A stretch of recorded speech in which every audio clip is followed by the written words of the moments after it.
कहानी शुरू होती है दिल्ली की तंग गलियों में रहने वाले एक कूना बीनने वाले लड़के रमेश की। रमेश की उम्र केवल 14 साल थी, लेकिन उसकी आंखों में बड़े सपने थे। सुबह सुबह होकर वो कूड़े के ढेर में से प्लास्टिक की बोतलें, कागज और कबाड़ बीनता, जिससे 2 वक्त की रोटी का जुगाड़ होता।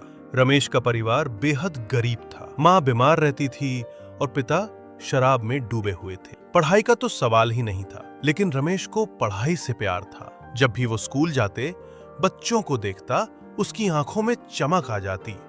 उसने कभी स्कूल का मुंह नहीं देखा था, लेकिन उसका दिमाग किसी कंप्यूटर से कम नहीं था। एक दिन कूड़ा बीनते समय रमेश को एक टूटा हुआ टैबलेट मिला। वो खराब था, स्क्रीन टूटी हुई थी, लेकिन रमेश उसे घर ले आया। दिन रात उसने उसे खोलकर देखा, समझने की कोशिश की कि ये काम कैसे करता है। वो कबाड़ से वायर निकालता, पेंसिल की नोक से सर्किट जोड़ने की कोशिश करता। कई बार झटका भी खा जाता, लेकिन हार नहीं मानी। रमेश की एक आदत थी, जब भी उसे अखबार मिलता, वो उसका विज्ञान और तकनीक वाला पन्ना पढ़ता। उसे भाषा मुश्किल लगती, लेकिन वो हर शब्द का मतलब किसी से पूछ पूछ कर समझता। धीरे धीरे उसका ज्ञान बढ़ता गया।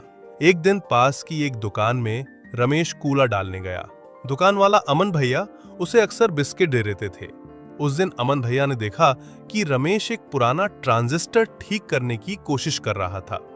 हैरान होकर उन्होंने पूछा, ये कहां से सीखा तूने? रमेश बोला, बस यूं ही, दिमाग से। मशीनें मुझे अच्छी लगती हैं। अमन भैया ने सोचा, क्यों ना रमेश को थोड़ा गाइड किया जाए। उन्होंने रमेश को हर हफ्ते एक पुराना इलेक्ट्रॉनिक डिवाइस दिया, कभी घड़ी, कभी टॉर्च, कभी रेडियो, और कहा, इसे चालू करके दिखा। रमेश रात रात भर मेहनत करता और कुछ ही महीनों में उसने एक पंखा तक ठीक कर दिया। धीरे धीरे रमेश को पहचान मिलने लगी। मोहल्ले में कोई भी इलेक्ट्रॉनिक चीज खराब हो जाती तो रमेश को बुलाया जाता। लोग हैरान थे कि एक कूड़ा बीनने वाला लड़का इतना समझदार कैसे हो गया।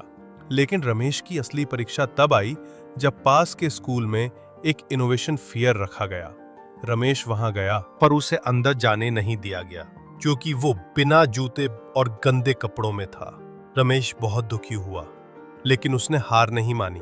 अगले दिन वो स्कूल के प्रिंसिपल से मिलने गया और बोला, सर, मैं भी कुछ बनाना चाहता हूँ, क्या मुझे मौका मिलेगा? प्रिंसिपल ने पहले तो उसे टालने की कोशिश की, लेकिन जब रमेश ने अपने बनाए हुए सोलर पंखे और एक छोटा सा चार्जर दिखाया, वे हैरान रह गए। उन्होंने तुरंत उसे फेयर में हिस्सा लेने की अनुमति दे दी। रमेश ने एक ऐसा सस्ता सोलर चार्जर बनाया जो केवल 100 रुपए में बन सकता था और मोबाइल चार्ज कर सकता था। यह प्रोजेक्ट इतना प्रभावशाली था कि उसे राजधानी साइंस एग्जीबिशन में बुलाया गया। रमेश का नाम अब हर जगह था। टीवी, अखबार, सोशल मीडिया, सब जगह एक ही बात हो रही थी, एक कूड़ा बीनने वाले लड़के ने कर दिखाया चमत्कार। आज रमेश एक स्टार्टअप का मालिक है, ग्रीन माइंड इनोवेशंस, जो कबाड़ से सस्ती टेक्नोलॉजी बनाता है, गांवों में सोलर पंखे और चार्जिंग यूनिट पहुंचाता है। वो और बच्चों को भी ट्रेनिंग देता है जो कभी शिक्षा से वंचित थे।